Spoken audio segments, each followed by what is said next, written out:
আচ্ছা বিয়ের সিজন তো চলেই এলো, তাই আমি আজ এমন এক বাঁকুড়ার ইভেন্ট ম্যানেজমেন্টের কাজ দেখাবো যাদের ডেকোরেশন দেখলে তোমরাও মুগ্ধ হয়ে যাবে। হ্যাঁ, বাঁকুড়ার মেকিং মেমোরি ইভেন্ট ম্যানেজমেন্টের নাম তো তোমরা সকলেই শুনেছো। তবে আজ তাদের আমন্ত্রণেই পৌঁছে গিয়েছিলাম এক বিয়ে বাড়ির অনুষ্ঠানে। কিন্তু ভাই সেখানের অ্যাম্বিয়েন্স তোমাদের কি দেখাবো গো, মানে আমার নিজেরই চোখ সরাতে ইচ্ছে করছে না। এই অনুষ্ঠানের গেট দিয়ে ঢুকতে সোজা চোখে পড়লো সুন্দর একটি সিদ্ধিদাতা গণেশের মূর্তি, আর তার ঠিক পেছনে রয়েছে বিশাল সুন্দরভাবে সাজানো এক ছাদনা তলা, যা ভালো করে দেখলে তোমরাও বুঝতে পারবে যে কতটা নিখুঁত ভাবে সাজানো হয়েছে। তবে একই জায়গায় করা হয়েছে তিনটে স্টেজ, যেখানে একদিকে রয়েছে কোণে বসার জন্য ও তার পাশে রয়েছে বর আসন, আর মাঝখানে যে স্টেজটি রয়েছে সেখানে চলছিল বিভিন্ন ধরনের অনুষ্ঠান। মানে সত্যি এই ইভেন্ট ম্যানেজমেন্টের টিমেদের কাছে এতটাই দক্ষতা রয়েছে যে কোনো ছোট স্পেসেও কিন্তু এনারা সুন্দরভাবে সবকিছুর আয়োজন করতে পারে। আরে সেই কারণেই তো এই একটা জায়গার মধ্যেই দেখো কত কিছুরই না আয়োজন করা হয়েছে। যেমন একদিকে চোখ মেলে দেখতে পাবে রয়েছে বিভিন্ন ধরনের খাবারের স্টল, তার উপরে আবার আলাদা করে সেলফি জোন। মানে এখন কোনো অনুষ্ঠান বাড়ি করলে কিন্তু এরকম একটা টিম থাকলে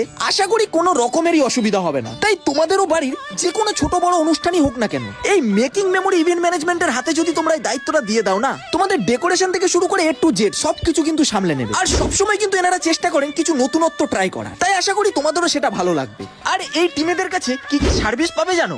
এখানে শুধু ডেকোরেশন নয়, ভিডিওগ্রাফি থেকে শুরু করে খাওয়া দাওয়া সবকিছুই কিন্তু এই মেকিং মেমোরি ম্যানেজমেন্টরা করে থাকেন। তাই এনাদের নাম্বারটা কিন্তু আমি স্ক্রিনে দিয়ে রাখলাম। তোমাদেরও অনুষ্ঠানটা যদি এরকম সাজানো গোছানো দেখতে চাও, এই টিমের সঙ্গে কিন্তু ফোনে তোমরা একবার যোগাযোগ করতে পারো। এনারা নিজের বেস্ট দিয়ে কিন্তু সেটা ভালো করে তোলার চেষ্টা করবে।